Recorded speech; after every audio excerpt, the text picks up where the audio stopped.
Madame, Monsieur, bonsoir et bienvenue dans cette immersion dans notre tradition avec ce livre étrange, Arc-en-ciel dans le ciel africain de notre auteur Jean-Claude Kwame. Nous sommes toujours à la Bibliothèque centrale de l'Université Félix Houphouët-Boigny pour cette émission Entre les lignes et nous avons beaucoup de plaisir à être en votre compagnie. Monsieur Jean-Claude Kwame, bonsoir. Bonsoir madame. Comment allez-vous? Je vais très bien. Merci d'être là. Merci vous êtes très bien habillé. Merci pour l'invitation. Avec vous, on essaiera, autant que faire se peut, de disséquer les thématiques abordées dans ce livre, mais la principale, c'est la tradition. C'est ça. Vous valorisez nos traditions, vous les présentez, et essayons donc d'ouvrir les pages de ce livre, et commençons par les premières. Le premier fait que vous présentez, c'est donc l'arc-en-ciel. Oui, l'arc-en-ciel qui aurait changé de place dans ce village. C'est ça.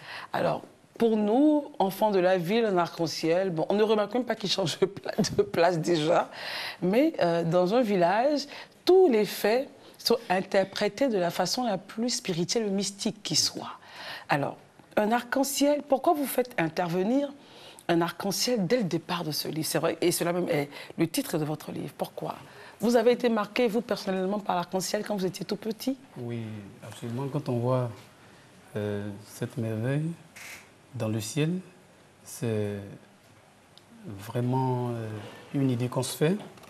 Il faut aller à la découverte. Pourquoi ce joyau dans le ciel? Donc il fallait une interprétation absolue. Et par le biais de nos traditions, nous sommes fiers aujourd'hui d'avoir l'ouvrage parce que les thématiques vont dans ce sens. D'accord. Alors, l'arc-en-ciel représente quoi lorsqu'il apparaît au village? Il apparaît au village comme une nouvelle, parfois qui hante, d'autres pour certains. C'est absolument, je peux dire, quelque chose de plus agréable. Parce que quand on voit les couleurs, on se dit, tiens, il y a quelque chose à l'intérieur, il y a une expression derrière. Tout le village se réunit dans la cour du chef parce que l'arc-en-ciel aurait changé de place. Oui, là, ici... Si on revient sur les valeurs de tradition, qu'est-ce que ça signifie? Oui, vous savez, nous vivons dans un monde bipolaire où aujourd'hui la modernité et la tradition sont en conflit. Donc la tradition est en train d'être à la traîne actuellement. Oui, en déperdition aujourd'hui. Donc il fallait... C'est une image. Une image pour pouvoir interpréter ce fait. D'accord. Second point que vous énoncez, c'est la veuve. Oui. Le traitement de la veuve en pays à Caen. C'est ça. Alors, la veuve donc se lève de beau matin et se lave avec de l'eau froide. C'est ça. Bon, on sait que dans nos contrées, de bon matin, il fait très froid. Oui. Et la pauvre personne qui a perdu son mari, qui est censée être encouragée, qui est censée être entourée, être soignée, elle se lave avec de l'eau froide. Donc, il y a un choc, c'est clair. Elle ne mange qu'à 16 heures. Elle ne boit que ce que vous avez appelé du bandji blanc. Et vous ne donnez point votre avis sur le point. Vous présentez simplement le fait. Qu'en pensez-vous vous-même? Dans la transmission des faits, il faut présenter les choses telles qu'elles se présentent avant d'y apporter des solutions. Et vous dites que la mort a tout succédé à la vie. Là, on se souvenait donc de la parole de la féticheuse qui avait annoncé que la fin de l'année serait grave. Donc, dans nos traditions, ces personnages sont très importants. Les voyants, les féticheurs, et leurs paroles sont comme des paroles d'évangile, sont pris très au sérieux. Absolument. Ce sont des prédications, ce sont des messages forts. Ici, les croyances, c'est ce qu'on appelle croyances chez nous en Afrique. On croit aux faits parce qu'on les dit, on les présente. Et à l'interprétation des faits. Et ces faits se réalisent également. D'accord. Et le point qui également m'interpelle dans votre œuvre, c'est la situation des Kangas. On sait bien qu'un Kanga voudrait dire esclave. Mais dans l'œuvre, vous nous donnez une autre définition que personnellement, moi, je n'avais pas. Kanga aussi, c'est le nom de quelqu'un qui arrive après 2 enfants morts-nés. D'accord. Est-il traité différemment du Kanga esclave? Oui, le Kanga esclave ici est différent de ce Kanga dans l'œuvre. Parce que, c'est ce que j'ai dit, c'est la venue du 3e enfant, après la mort des 2 enfants morts-nés. Et quand il arrive, je vais ici au moins présenter une situation de souffrance en fait. Une mère qui a perdu au moins 2 enfants, vous imaginez la souffrance qu'elle endure. Exactement. Et c'est quand même déplorable. Il faut présenter ces faits et puis accompagner dans le sens de la tradition et mettre des idées de sensibilisation pour la bonne marche de nos coutumes et traditions en Afrique. Vous nous dites que lorsque le petit arrivait dans la ville, on remarque je n'avais pas dit une horde, mais un groupe de Kangas. Oui. Là, ce sont les Kangas qui ont perdu...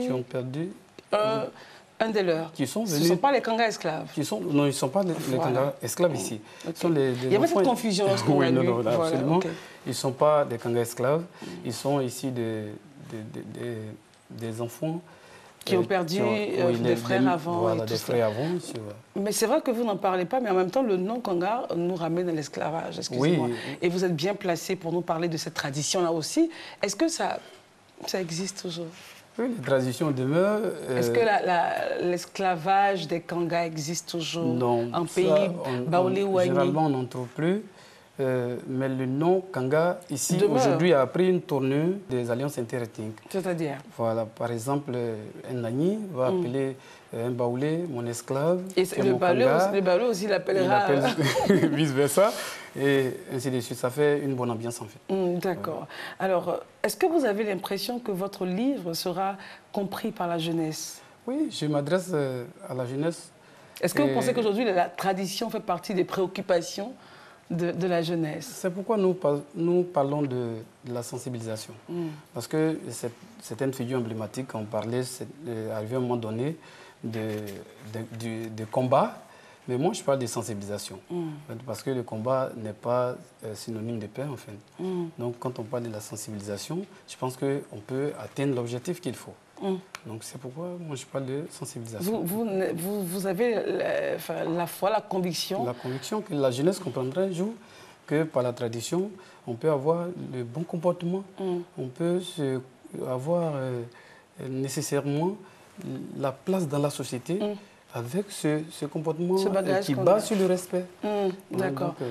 Mais lorsque vous parlez de respect et d'autres choses, il y a pas mal de notions qui nécessiteraient d'être dépoussiérées et revisitées, n'est-ce pas, dans nos traditions? Oui. Vous êtes d'accord ou pas? Je suis d'accord.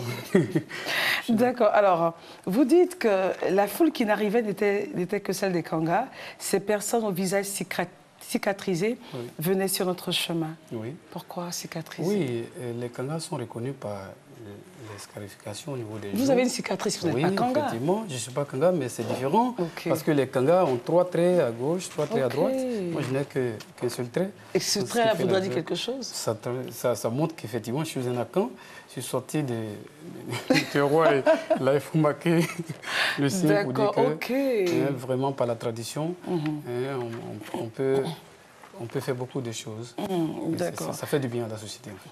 Et avec tout ce qu'on a connu comme déperdition de nos traditions, les langues qui ne sont plus parlées, les jeunes qui n'arrivent pratiquement plus à visiter leurs parents et les frères du village, vous avez la foi.